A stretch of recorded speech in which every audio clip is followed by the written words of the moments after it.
Hello, hello, hello. Naririnig niyo ako? Nagpagupit ako kanina kasi ang init eh. Naririnig niyo ako? Kamusta naman?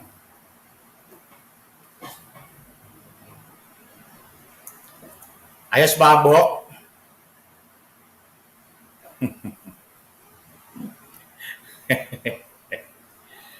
Hmm? Hmm.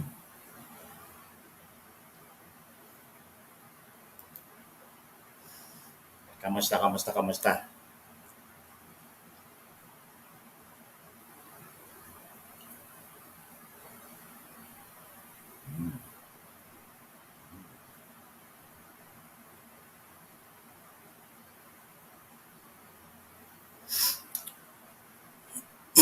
Kamusta, kamusta? Ayos ba, ayos ba, ayos ba buhok natin?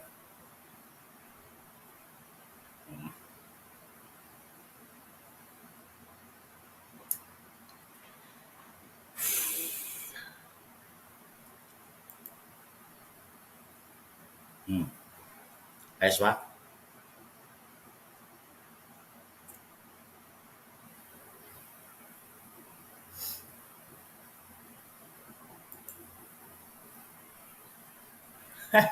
Kinabahan. Alright, alright. Ah, pag-usapan natin, di ba napag-usapan na natin yung prejudice, prejudice. Anong maalala nyo sa usapan natin tungkol sa prejudice? Ano nga yung prejudice? Ano yun? Prejudice. Hello, hello, hello. Yung mga bagong dating, kamusta kayo? Kamusta? Mag-like and share muna tayo. Ito ang Luminous Live. Ito si Attorney Ahmed. Awesome. Mm. Mayong gabi eh. Mayong gabi eh. Mhm. Ayan. Pag-usapan natin ang tatali ko muna buhok ko saglit. Yan, di ba? Mas okay. Yan. Before, judice, judgment. Oh. So, prejudgment. Prejudgment. Okay. Kalbo dito, tapos may buhok dito sa gilid. Oh. Ayos, di ba? Hello, Anna Marie. Naka-timing ka sa pagpapakalbo ko. Mm. Yan, may buhok dito sa gilid. Oh. Awesome, di ba? Pinaiwan ko talaga yan dyan. Para may konti pang buhok na matira. Ayong gabi, Ace Kinol. Ito si PH Car. Handa na ba tayo? Handa na tayo? Tama na nga yung kalokohan na yan, coach. Okay, prejudice. Pag-usapan natin yung prejudice. Prejudice, pag-usapan natin uli. This time, lalagyan natin siya ng example. Okay? Paano natin malalaman o makikita yung prejudice sa real world? Okay? How do we recognize prejudice in the real world? Okay. Sinabi natin na ang prejudice ay prejudgment na bago pa natin kilala, nalaman ang mga details ng isang tao tungkol sa kanyang sinasabi, okay, ay nag-judge na tayo sa kanyang statement hindi dahil sa kanyang statement mismo o sa mga facts o arguments niya, kundi kung sino siya. Kung sino siya. Hello, shout out daw po kay Marita. Ayan siya.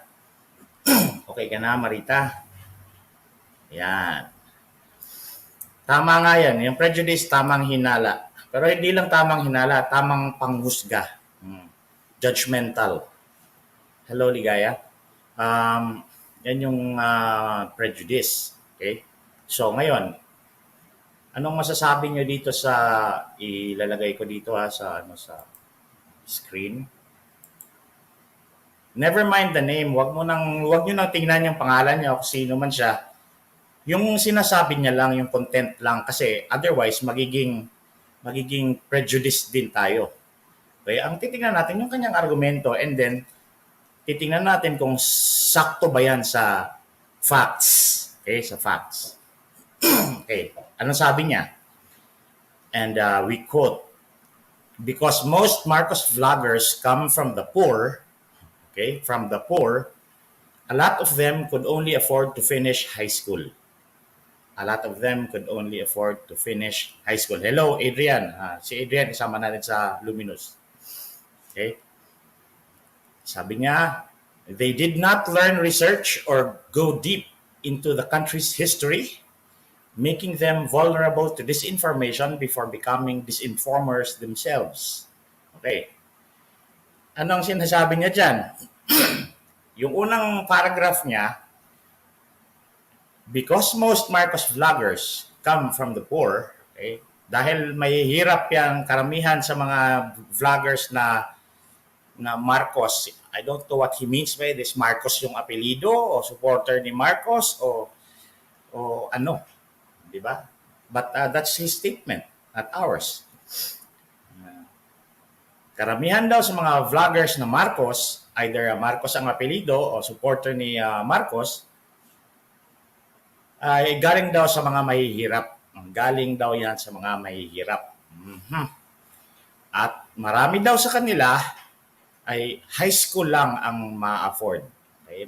Ma-afford lang nila ay makatapos ng high school. Yan yung unahin natin.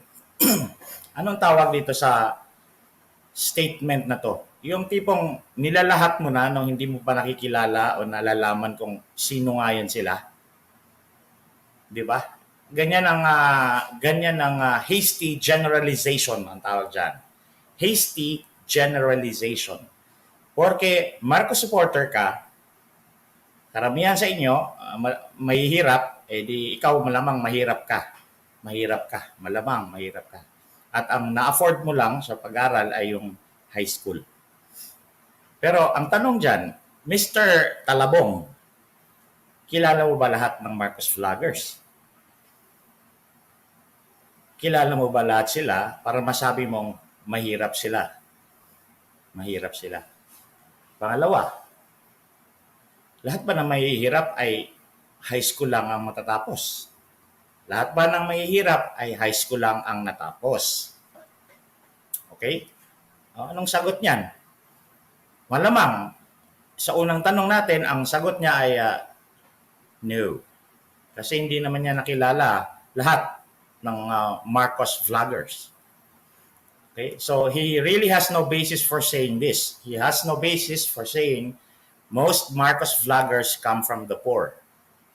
Okay? Wala siyang basis dyan. That's a baseless phrase or clause. Susunod, a lot of them could only afford to finish high school. Wala rin siyang basis dyan. Wala siyang basis dyan dahil para makapagsabi ka na tatlo sa 10 tao ay high school lang natapos, kailangan kilala mo lahat yung 10 na yan o at least natanong mo sila. Di ba? Natanong mo sila. Yan yun.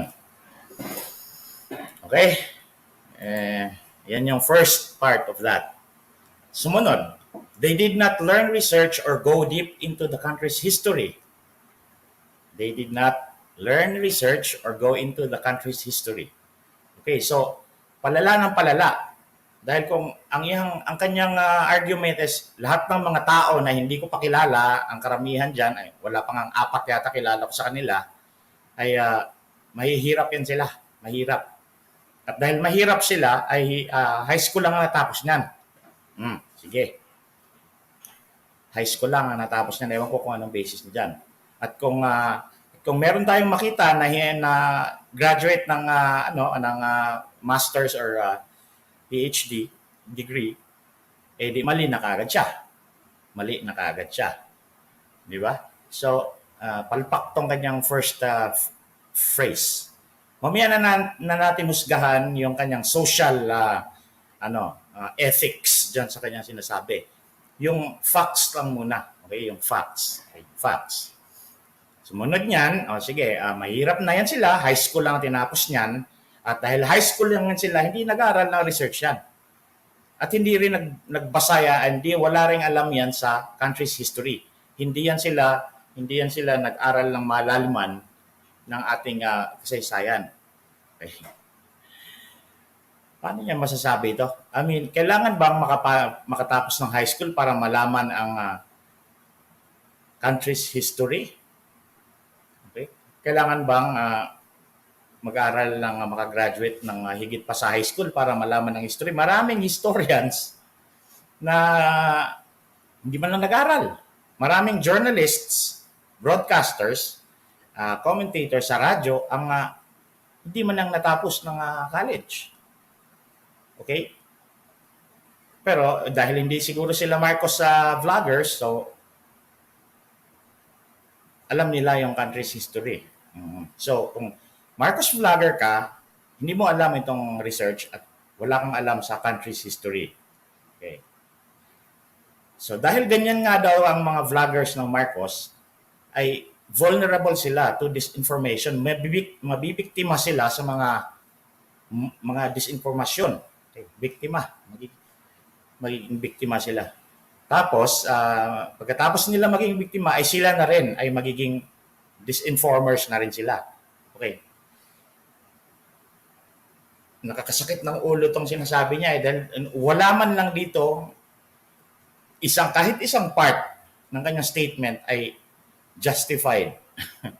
Justified in the sense na if you're a intelligent human being and you read this thing, you will not see any saving grace for this statement.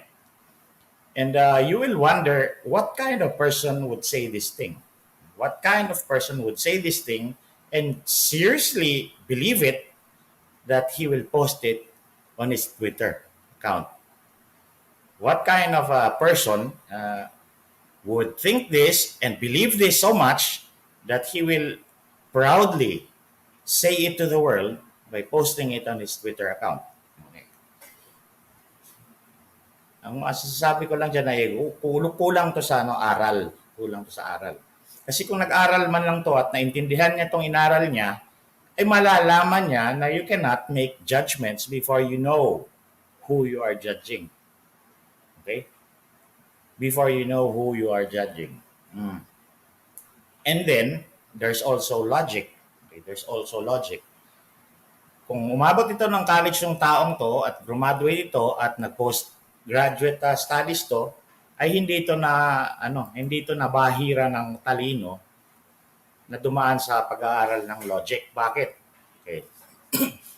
Ang isang tao ba na mahirap ay talagang sigurado ka na hindi yan makakapagtapos ng college? Mahirap kami. Bugado na ako ngayon, Mr. Talabong. Ano masasabi mo dyan? Okay, so this logic, that first paragraph, the logic there is so completely wrong. Okay, it's a hasty generalization. It's a non sequitur. Oh, non sequitur. Ganito ang spelling ng non sequitur. Non sequitur. Yan. Yan ang spelling niyan. Non sequitur. Okay. Ano ang ibig sabihin ng non sequitur na yan? Ang ibig sabihin niyan ay it does not necessarily follow. Okay. Bakit necessarily follow? Kasi sa logic, sa pag-aaral ng logic, dapat ang pagkakasunod-sunod ng mga premises, okay, ay may necessity. Ibig sabihin, wala kang lusot. Pagka ito ang statement na una, ang sumunod na statement ay talagang necessarily true.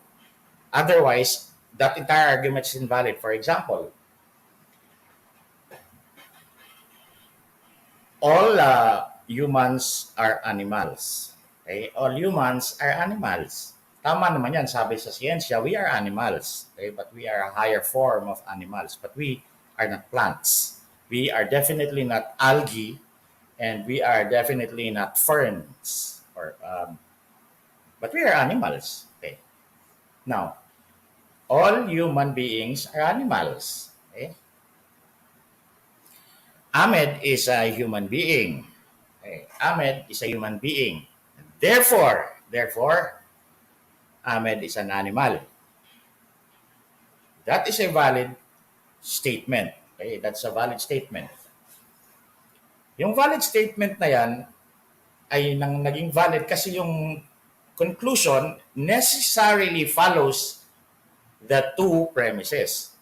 Okay? Wala na ka ng lusot. Pag ang isang tao ay hayop, kung ang lahat ng tao ay hayop, at itong si Ahmed na tao siya, ay therefore hayop din siya. Necessarily follows. Okay. Sabihin natin,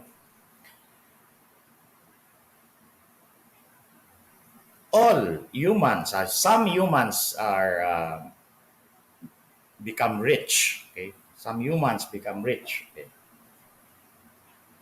Ahmed is human, therefore Ahmed is rich. Tama ba yan? Hindi yan tama. Hindi yan tama.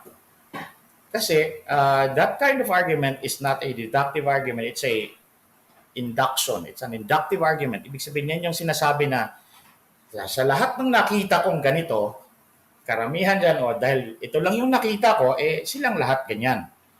Pero ang problema dyan, hindi mo pa nakikita ang lahat ng miyembro ng class na yan. Halimbawa, all crows are black. Okay? All crows are black. This is a science statement. Kasi what you perceive. So, lahat ng nakita mong uwak ay itim. Okay? And therefore, tomorrow, if I see a bird, and if it is black, then it is a crow. Tama ba yun? Tama ba yun siya? Mali yun siya. Kasi marami namang ibang ibon na itim din, pero hindi siya crow. Pero sabihin natin, all crows are black. Tomorrow or the next day, I see a crow, I'm sure it will be black. Tama ba yan siya? Tama ba yan siya? Posibleng tama until, okay? Posibleng tama, makakita ka bukas ng crow, sigurado ka na, kung crow yan, black yan siya. Black yan siya sigurado. Until there is a counter instance that surfaces, that comes out. Until makakita ka ng puting uwak. Is it possible to see a puting uwak? Absolutely. Absolutely. Kasi may mga uwak naman na merong albinism. Yung albinism ay isang kondisyon ng mga hayop, kagaya ng tao at saka yung uwak, na meron silang konting mutation sa kanilang skin coloration. At lumalabas na wala silang masyadong melanin. Yung nagpapakulay sa ating balat, may melanin. Ang isang hayop na wala masyadong melanin, shortage of melanin, o hindi talaga siya nagpo-produce ng melanin, it will be an albino. It will be completely pale, di ba? White sometimes. Some of them are pink. Some of them are completely white. Okay, white. Because they are albinos. Okay? And there are definitely white crows because they are albino crows. So now, sabihin mo, lahat ng uwak ay itim. Bukas makalawa o 50,000 years from now, pag may isang taong nakakita pag may isang taong makasalamuhan ng uwak at yan ay uwak, ay hindi malamang itim yan. Lahat ng makikita ng mga tao in 30,000 years from now, lahat ng makikita nilang uwak ay itim yan. Mali yan siya. Mali. So, what are the things that you can use to generalize? What are the statements that you can usually be safe with a generalization like this? Na pag nakita ko na to, ay therefore, pag ganito to sila, kung iilan sila, ay therefore, lahat na ng makikita ko na kagaya niyan, ay iisa lang din sila ng characteristic. Ano ang pwede mong gamitin dyan? Ang pwede mong gamiting subject dyan ay yung mga ideal things. Mga ideal things. For example, what is an ideal thing? Yung isang bagay na sa utak lang natin na nag-i-exist. Kagaya ng circle. Circle. Or triangle. Triangle. Okay? What is a triangle? A triangle is a polygon that has 3 sides and 3 angles. Okay? 3 sides and 3 corners. Such that whatever happens, kahit magpagulong-gulong ka pa sa kalsada, kahit kumain ka ng bagoong at puto at bibingkain din, magpagulong-gulong ka sa kalsada, pagka sinabihan kang square, ay talagang square yan. At kung sinabihan ka triangle, talagang triangle yan. Tatlong angle, tatlong sides. Ang square ay apat na angle, apat na sides. Bakit? Because these things are true because of their definitions. They are true because of their definitions. Ang crow and their being black, okay, is not because of their definition. The definition of a crow is not necessarily black. It's a bird that is this kind of in the family of ganito ganyan, but it does not necessarily say it's black. It would probably say it's usually black. Usually black. Pero hindi mo pa rin sabihin lahat ng crow ay itim. Kasi hindi yan crows are physical things. They are material things. They are not ideal things. Ideal things, you can get away with generalizing about these ideal things because they are true on the basis of their definition. Like the shortest distance between 2 points is a straight line. Because of the definition of what is a point and a line and a distance and the surrounding physics, so yung understanding natin ng rules ng physics and geometry, talagang masasabi natin na ang pinakamaikli nga naman, mag-measure natin dalawang points, idugtong natin sila, mas maikli talaga yan kung straight line and kaysa i-zigzag mong ganyan. Okay? But that only applies in Newtonian physics. Yung physics ni Newton. Pagdating sa physics ni Einstein, hindi na mag-a-apply yan because in Einstein's view, the physical world and even space can bend. It can bend because of gravity, for example, such that sometimes the shortest distance from between 2 points is a wormhole. Kasi na-bend yung space. Kung sinunod mo yung straight line, papunta dun sa kabila, that's a very long line. But kung meron kang wormhole, diretso, tatawid ka doon, okay, na parang tulay, isipin nyo, ilog na walang tulay. Pag tumawid ka, bababa ka doon, lalakad ka, akyat ka ulit sa kabila. Okay? That is a Newtonian physics. That's Newtonian physics. That is the material world. Pagdating sa relativist, yung physics ni Einstein and all those, Feynman, ganyan, pati yung mga quantum physicists, they can incorporate in their understanding of things a different kind of physics in which even space can bend. So that parang ilog, dito ka sa taas, bababa ka ng ilog, tatawid ka, akit ka ulit. Kung merong tulay yan, mas maikli yung lalakarin mo or ita-travel mo kaysa sa bumaba ka pa doon at ganyan. Kasi ganun daw ang space. Pagka mayroong isang malaking massive na mga bagay dito, imbis na ang space ay diretso, pag meron tong malaking bagay na to, like a planet or a star or a black hole, this space na imbis diretso ay lalalim ng ganyan. Kasi mabibend siya ng gravity ng isang malaking bagay na yan. Okay.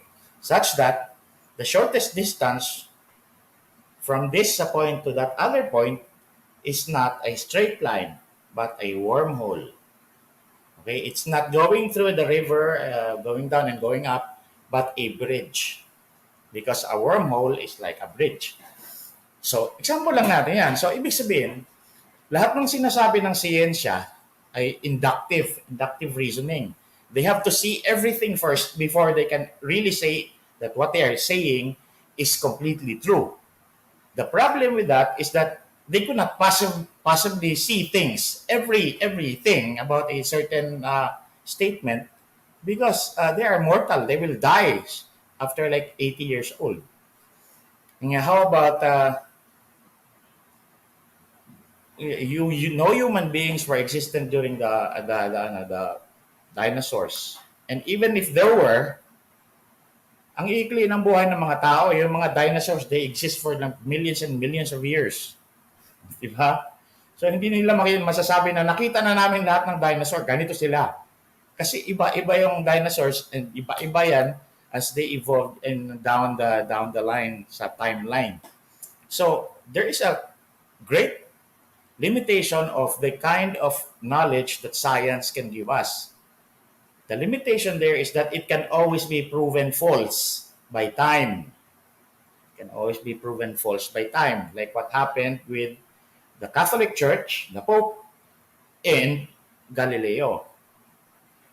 Kung wala pa si Galileo, ay putya, tayo yung center ng universe and everything is going around us, and then there was a proposition that the earth was flat and all that stuff.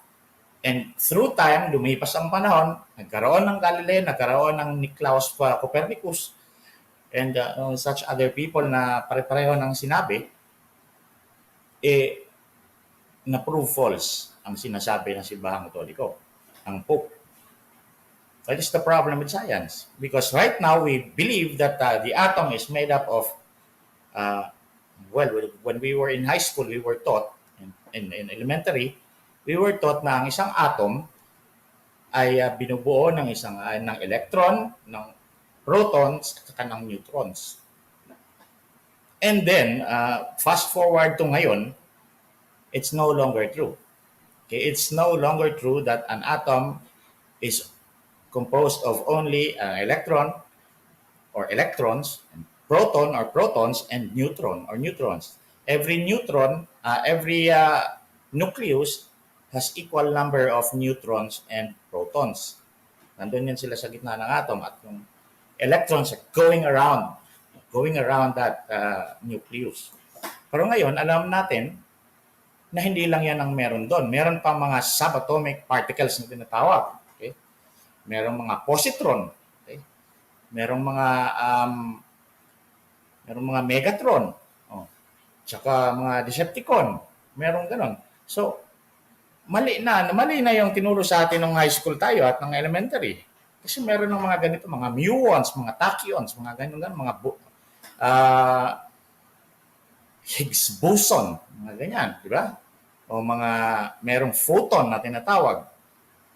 So, may positron. Ano ba ang pinagkaiba ng positron at saka ng proton? Ano ba ang pinagkaiba ng matter and antimatter? Dati wala namang ganyan. Matter lang alam natin na matter is anything that occupies space and has mass. But now, we not only memorize that there is also antimatter. And they're quarks. Quarks, tama. So, that's the problem with the knowledge that science brings us. And yet, the knowledge that comes from science has been the most effective body of knowledge that human beings have ever seen in terms of the development in their lives. Ay, Transformers pala yung Decepticon sa kala ko sa Subatomic. Sorry. Hindi pala kasama yun. Hindi wag, erase yung Decepticon. Hindi pala yan sa subatomic particles. They are Transformers. Ano yan? Anyway. Okay, tanggalin nyo na lang yung Decepticon. Science has a very big weakness. And the weakness there is that it's an inductive kind of knowledge, inductive kind of reasoning. And the problem there is that it can always be proven false. When a counter instance comes up in the future, and the future may be the next minute from now, when a mammal, suddenly a mammal that is born as an egg surfaces on Earth and says, I am a mammal, I am a human being, but I was born in an egg. Now you have a problem because the entire scientific basis for all our knowledge of animals and of eggs and of mammals and of birds is now suddenly completely destroyed. Kasi now you see a mammal, a human being, was born in an egg. Di ba? And that's the problem with the knowledge based in science. But again, let me remind you that the knowledge that we get from science is the most effective and the most successful kind of knowledge that we ever had in terms of making our lives easier. Okay, science like cell phones, fans, air cons, that's all science. Imagine what we can do with science when this knowledge that we get from science is so dangerously sitting on a fence and it can fall anytime without warning. Okay? But that's science. This guy does not base his statement in science. This guy bases his statement in his ignorance. He does not base it on logic either. He bases it on illogical presumptions. So the first paragraph is completely stupid. It's completely invalid because everything that he says there has no basis. In the second paragraph, ganun din. Yung sa taas, factual kasi yan eh. You can disprove that by showing him a factual thing. Like, ito, Marcus Vlogger to. Pero nakatapos naman to ng masterals or PhD. So mali na kaagad yung sinasabi mo. Merely by showing you a fact. Okay? Merely by showing you a fact. Ito, Marcus Vlogger to, pero milyonaryo to siya. Mali na kagad yung una mong salvo dyan na sinabi mong most of them are come from the poor. Diba? Scratch na yung first statement niya dyan. Scratch na dahil it's completely stupid. It's completely baseless in fact. Okay? It's completely baseless in facts. Sa second paragraph niya, now this is a logical statement. This is a logical statement na sinasabi niya based on the first one. Na sinasabi nila kung ang isang tao ay Marcus Vlogger ay mahirap yan. Malamang mahirap yan kasi karamihan sa kanila mahirap eh. So karamihan na makikita mo sa kanila, mahirap yan siya. Mahirap. Pag mahirap yung Marcus Vlogger na yan, ay talagang hindi nag-aral yan. High school lang natapos niyan. Okay. Yan yung facts niya. So, sasabihin niya na ngayon sa kanyang second paragraph, if you only finished high school, you did not learn research, and or you did not go deep into the history of this country. That's completely crazy. What kind of human being says this thing? I mean, and if you have the guts to say this thing and post it on your Twitter, what the hell are you? Either you're completely honest about who you are, that you are a rich millionaire and you studied everything about the history of this country and you know everything, or you're just really so stupid and ignorant. I don't know. Maybe he can tell us. But this is not about Mr. Rambo Talabong. This is about the things that he is saying because it's not only said by him. It's said by a lot of people anywhere, even some of us, even like DDS and then those people who voted for, who are loyal to the Marcos family or the Marcos family name. Hindi lang naman sila ang nakaka-commit nito. Marami, lahat ng tao nakaka-commit nito once in their life or at least once in their lives ng hasty generalization. Dito sa pangalawa, ang problema dito sa kanyang pangalawang paragraph ay ito ay non sequitur. It does not necessarily follow.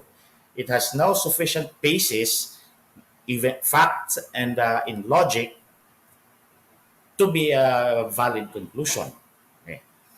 Hindi ka nag-aral ng history at di ka nag-aral na mag-research,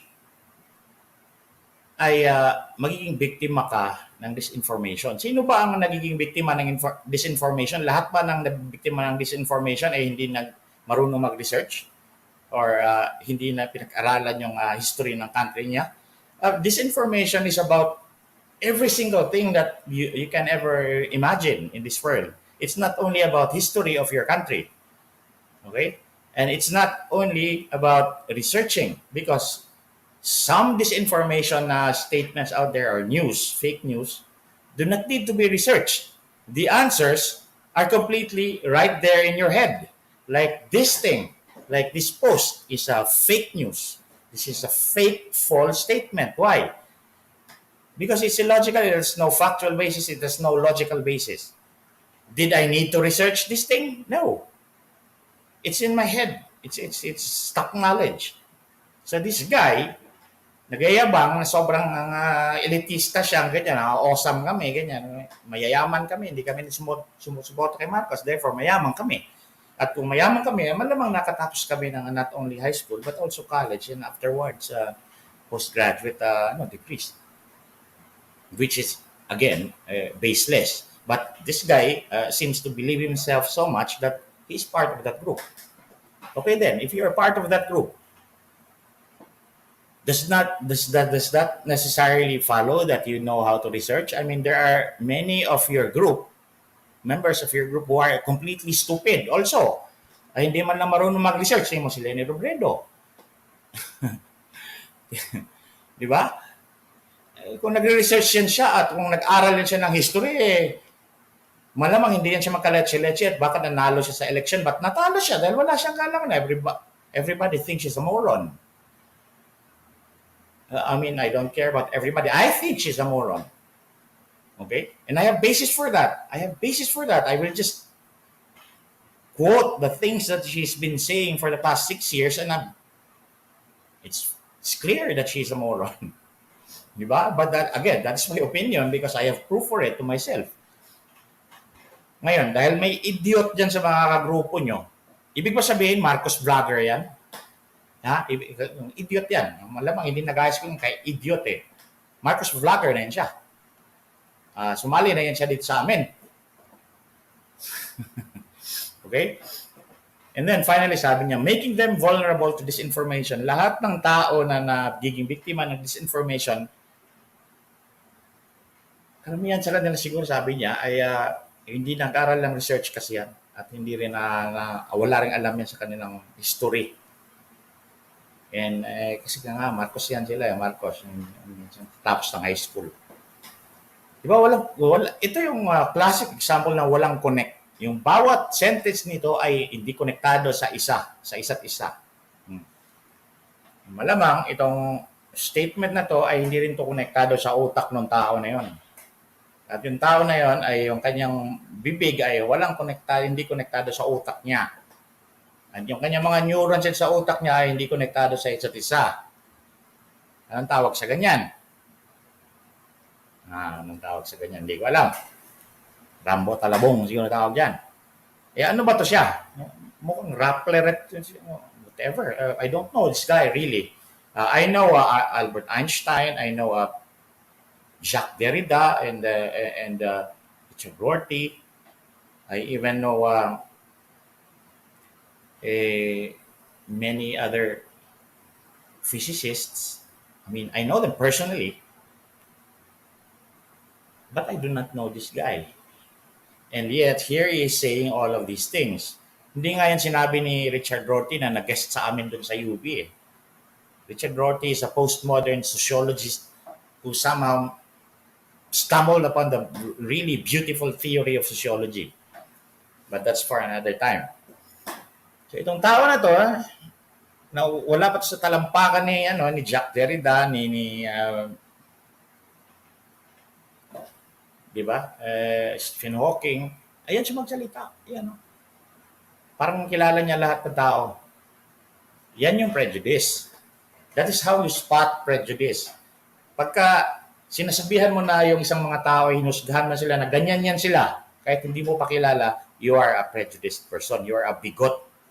And if you add hate to that judgment, you are just completely a Nazi. You are a bigoted Nazi.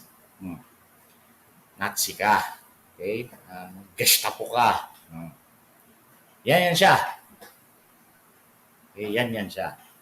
Sometimes you don't really need to be like that. You just need to be completely ignorant of what the hell you're talking about and you become a Nazi. Shortcut yun. That is the shortest distance between a Nazi and a moron. Itong tao na to, that is the shortest distance. Pag dumaan ka sa ganitong pinagsasabi mo, you are there in the straight line to headed to a Nazi. Being a Nazi. Okay? So yan siya. Yan siya. We will just stop right there. Because now we already know what prejudice looks like. Okay? And if you add hate and feelings about the person or group of persons that you judged, prejudged, you become a bigot. Okay? You become a bigot. Yung bigot, yun yung mga namamaril doon sa Amerika because they see a brown skin to. Galit ako sa inyo. Paparinig ko yung bigot. Itong tao na to, papunta na yan siya doon. Papunta na yan siya doon because I'm sure when he hears this and he watches this live stream, he will hate me. He will hate me. But let's see what he can do about me. Because as far as I'm concerned, that statement is completely stupid and his head is empty because of what I'm seeing here. Maybe there's something in his head, but it's probably not a brain. Okay. Okay. Okay, we will stop there. But we will not end the broadcast yet. I will just look at your comments for a while and stuff like that. Diba? Papagupit muna ako saglit. Inom ako ng tubig, papagupit, ganyan. Tapos magbasa tayo ng mga comments nyo, ha?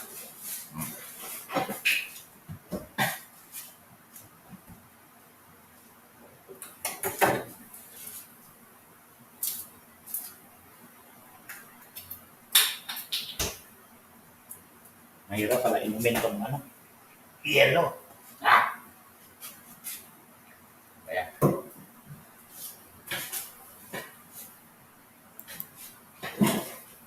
Alright. Prejudice. That is our lesson for tonight.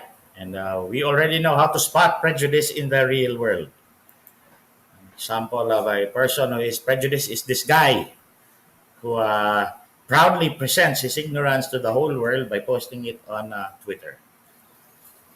Yeah. Alright. Tool talaga, of course. Tool talaga pinaka-awesome, di ba? Tool. Lateralus. Yan. Sabi ni Bigotry, trying to project himself to be an intellectual but definitely is far from it. Possibly. Basta ang sinasabi ko lang is stupid yung kanyang statement.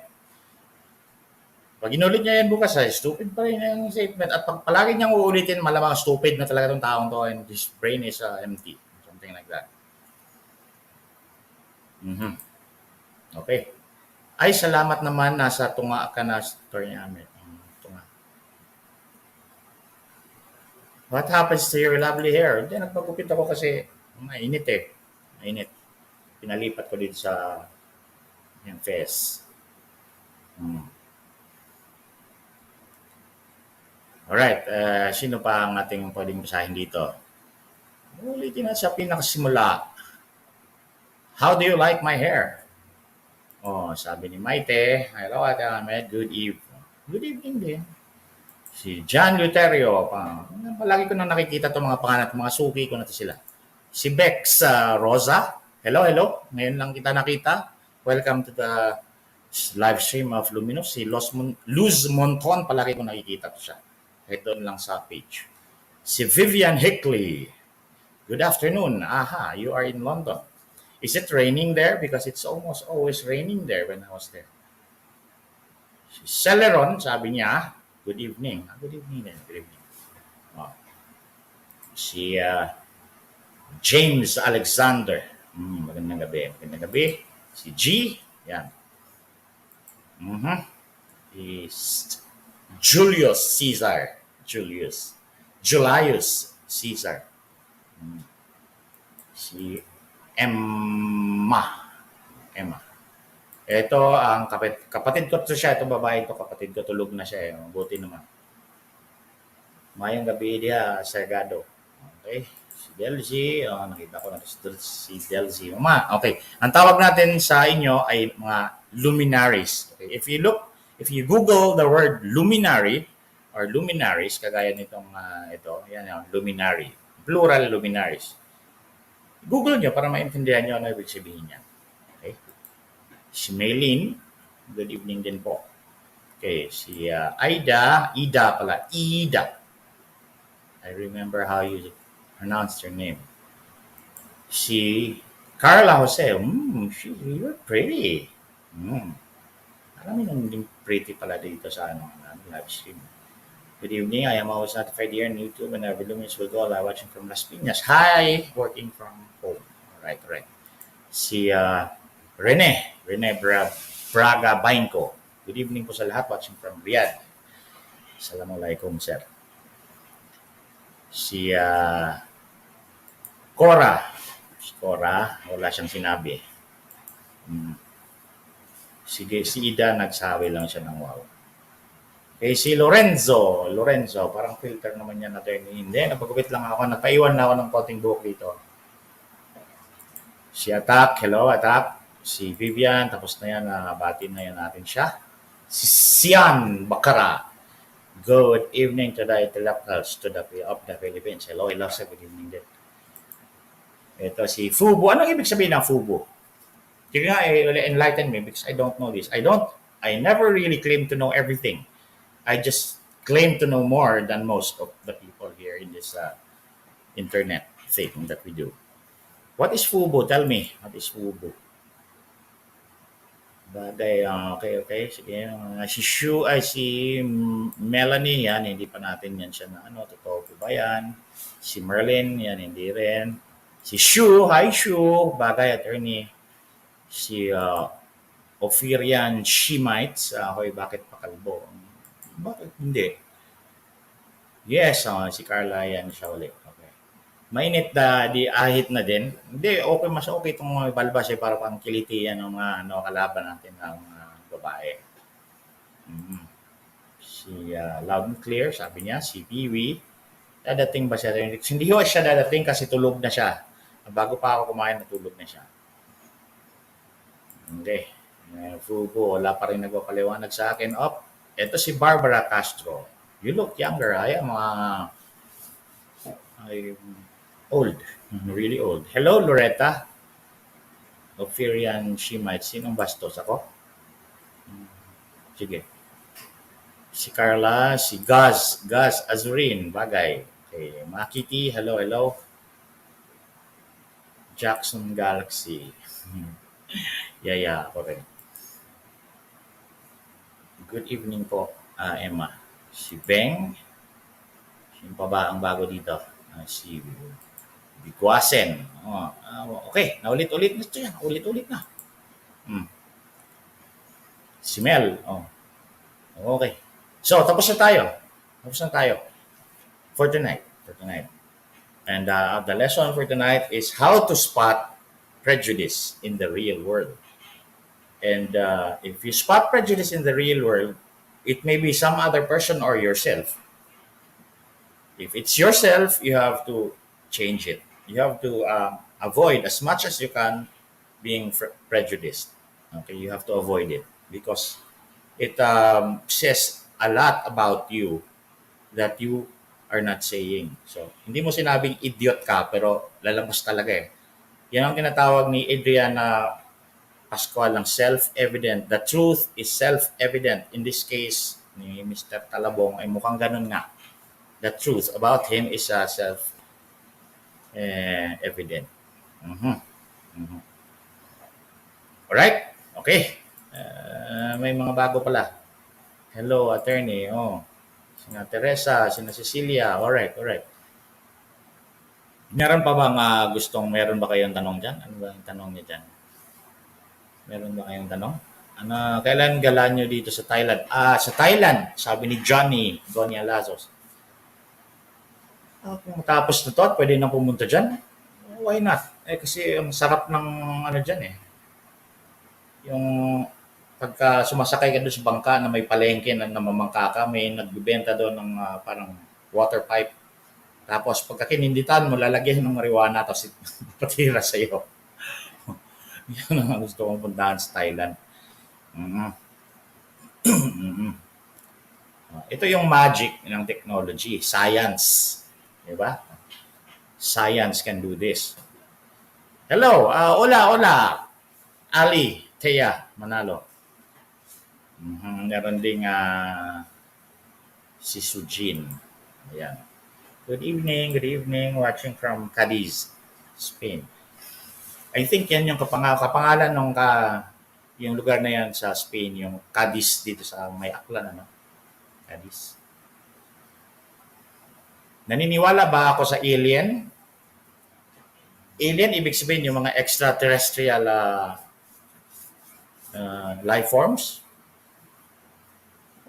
Para sa akin, it's the universe is so big that it will be a waste of that entire space and entire resources if there is no other life form out there except aside from us, aside from the things in this earth, the living things. Sa sobrang laki ng universe, sayang na hindi talaga na walang ibang buhay. It's so arrogant for human beings to say that we are the only intelligent creatures in this entire universe. We haven't seen it yet, and that is why science is all right because wala pa tayong nakikita ang mga aliens ngayon, mga life forms ngayon, pero in the future, yung mga anak natin, mga anak-anak natin, they will see those things. They will see those things, and that's the beauty of science. It has its own limitations, but it also allows the changing of the entire body of knowledge as time goes on. And the people who use that body of knowledge also move with the time. Hindi kagaya nitong mga ulol na itong mga to na kung ano nung sinasabi, hindi pa nga nila nakikita ang lahat ng mga bagay na sa isang class na sinasabi nila, meron na silang absolute, absolutely true conclusion. Marcos vlogger talaga na ay mga mahihirap. It's really dumb. Anyway, hello, Ruby Dalde from Cebu. Okay. What else? What else? Tomorrow is Friday. Wala kami sa Karambola, wala kami sa Tambayan. But we will do this again. At kung antok na kayo, matulog na kayo ngayon. Okay na sa akin yan. Salamat sa daan nyo dito sa ating live stream at pagkikinig. At pag-share, kung nag-share na kayo. Okay? Kung nag-share na kayo. So, yan. Sana may natutunan kayo ngayon dito. Si Jenny BF. Sinong taga-tagom dyan? May taga-tagom ba ngayon dyan sa inyo? Hindi nga, magtaas nga ng buhok sa ilong. Sabi ni Johnny. Legal na daw yung Mary Jane doon sa Thailand. Noon hindi pa pero medyo nahihilo ako doon. Kasi nilaliman ko yung kasi water pipe may water pag glug pa siya Tapos bigla akong nahilang okay, sod din. Thank you very much for sharing. Yes, thank you. Alright. Okay, that's it. Kung ayaw nyo bang umalis, tumambay muna tayo dito. Maya-mayang konti, end broadcast na rin ako. Davao City si Delcy Monte Cristo. Okay. Yeah. Walang taga-tagom, wala, hindi Oo, sa ubo talaga at saka sa mid. Yung talagang masakit. Kaya nga ako ganito medyo marami-raming alam kasi ayun nga, Sisha. That's awesome. Yung Sisha is the hookah, di ba? Yung hookah elsewhere, hookah ang tawag nila dyan. Sisha is that thing malaki na may uling dito sa taas, may flavored tobacco na meron kang ganyan. May tubig-tubig din na may ice, di ba? Yeah. Watching from Virginia. Tango, Bisamis. Edi malapit kayo dyan kay Parawinog. Fish lungs. Tagaklan. Hello. Tagaklan. Sino ba yun? Nasaan yung may Tagaklan? Hello. Thank you for the insightful evening, Logic 101 review. Yes, it's not only Logic 101, you also have quantum physics there, and you also had Newtonian physics there a little bit, and you also had ethics there. Hindi pa natin na-discuss yung ethics nga pala dito sa sinasabi nito ni Talabong. Ethics. Ethics is a study of um, statements that are not uh, prescriptive statements ang tawag sa kanila. Prescriptive. Prescribes. Meaning, what should be done. Okay? What should be the right thing to do. So, yan yung ethics. And it's the same definition as morality. Morality. Ethics. Now, pag-usapan natin ang ethics because politics is a branch of ethics. Politics is a branch of ethics. The study of ethics is the study of propositions that are prescriptive and therefore not empirical. Hindi sila parang kagaya ng science na pag may sinabi akong statement or proposition, it should be compared with what is the real state of affairs. Like there's an apple on the table, I should look at there, and if there is a table there and there's an apple there, then this statement is true. But when you say killing your mother and your father is wrong, how do you now judge if that is a true or false statement? You can't. You cannot. Ethics is based on something else, not on our observation of the world. Yan ang pag-uusapan natin sa susunod nating live stream. Anong ethics? The ethics of Rambo Talabong. Right? Malaki yung ethics. Yes, sir. Yes, sir. Yes, sir. Opo. Kung maniwala ka sa akin, yun talaga ang sinasabi ko. Malaki yung ethics natin dyan. Alright, maraming walang anuman, Aris, walang anuman yan. Mangagoy, Bislig. Oo. Mangagoy. Doon yan, sa malayo-layo sa amin yan. Ormo, yun yung nag-landslide nung panahon ni Drilon. Yan, si Nika. Si Susan, okay, babay na, magkita tayo bukas ulit. Maraming salamat sa pagdala niyo dito sa ating live stream, ang Luminous Live with AGP. Sana next time, no, kung nandiyan pa si Adrian, mag-set up ka nga ng dyan, Zoom, para makasali ka sa aking discussion dito. Gulo-gulo lang tayo, di ba? Si Lorenzo. Maliit ang ethics ni Ramota. Kang ganun, sir. Judgmental ka eh. Oo. Prejudice yan, di mo pa nakikita eh. Paalam, Rene. Paalam. Until tomorrow, my friends. Okay? Sige. Patugtog na tayo dito. Ano ba yung patugtugin ko? Okay. There.